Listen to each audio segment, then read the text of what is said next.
Okay, here comes the third and final lesson of this section. First lesson was 9, second was 9A, third is 9B. This is a short one, but I'm just looking at some exam type questions.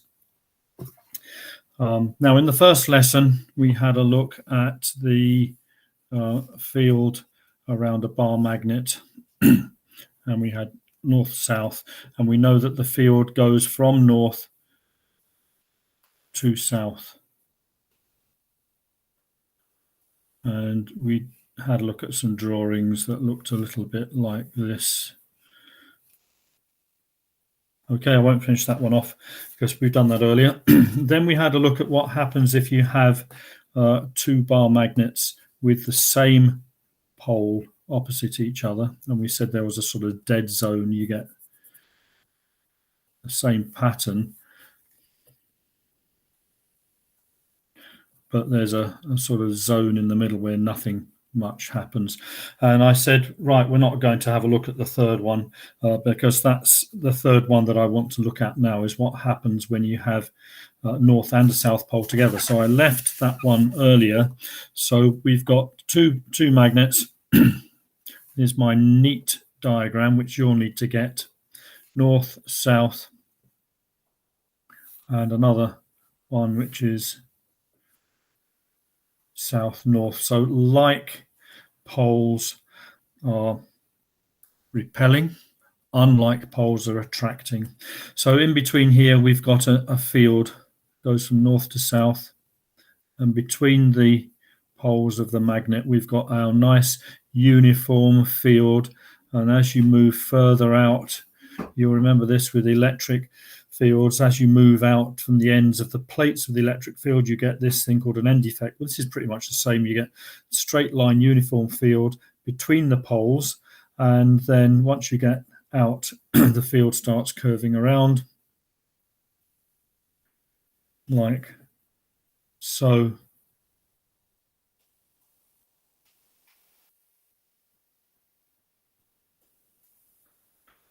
And the fields just carry on like this.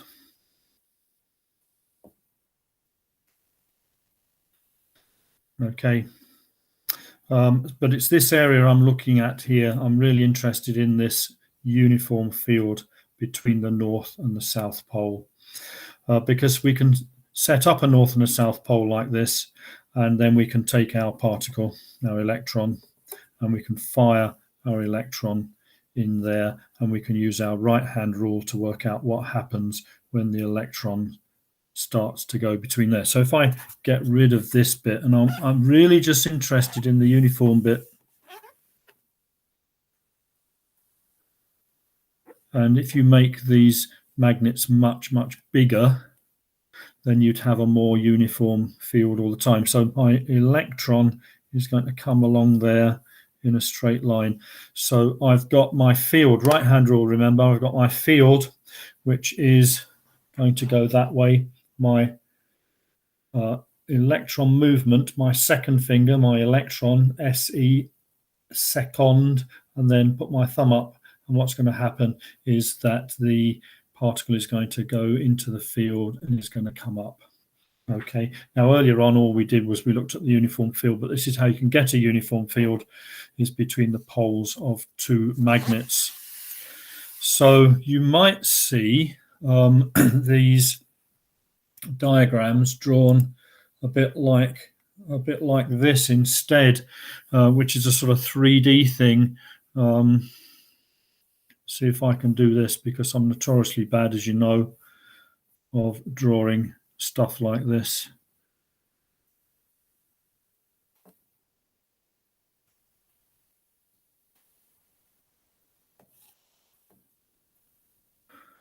Get that a little bit straighter if I can.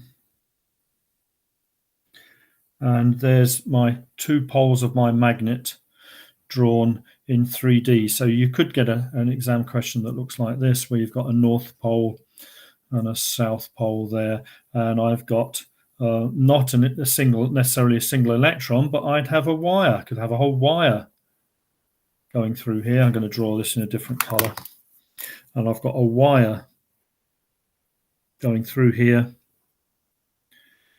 I'd like to be able to see the whole wire, so I'll see if I can get it to go through there. Okay, so I've got a whole wire going that way, and I've got some electrons traveling down that way. Now remember the field, if you had to draw the field in, I haven't got a separate color, but if I had to draw the field in, remember the field is uniform between the poles, so I can just draw the field going across like this, and I could fill in the whole section between these two faces, and the field is going from north to south like that. Okay, and my electron flow is going through that way. So if this was a beam of electrons, and it was in a vacuum, and the electrons aren't going to get stopped by anything because it's in the vacuum, then I can get the field doing that, my electrons doing that, and the deflection of the electron beam would be upwards. So the beam would go in and then it will start to curve upwards. If I actually make this a wire, and I can suspend the wire, so the wire is free to move. The wire could move backwards and forwards that way, or the wire could move up and down like that. Then the electrons are going to go through the wire like that. So I've got my electrons moving like that. I've got my electrons are moving like that. My field is going there. And again, the curve or the force is going to be upwards. And in fact, if this was a wire, you can actually get the wire to move upwards like that. The whole wire would move upwards. And this is actually how electric motors work, is that you have a loop of wire that goes between the poles of two magnets, and you have the electrons going that way, and then the loop of wire, they come back the other way, and this side of the wire wants to go up, this side of the wire wants to go down. And if that's on a sort of axle there for my motor, one side of the wire goes up and the other side goes down, and the whole thing just turns round and round and round. This actually used to be in old standard grade or National 5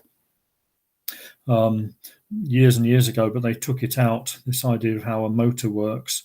And in fact, it now lives, this whole idea of a wire moving inside a magnetic field has now gone into advanced higher.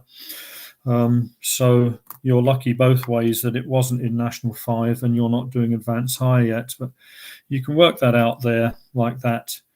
Field, remember, north to south, field's first finger, direction of the electrons is the second finger, and then the force on the electrons or the force on the wire would be upwards. The whole wire would move upwards and would jump upwards, or if it's a beam of electrons, the electrons would curve. So that's just a couple of exam type questions that you might see drawn in different ways between the poles of a magnet that we didn't do earlier on.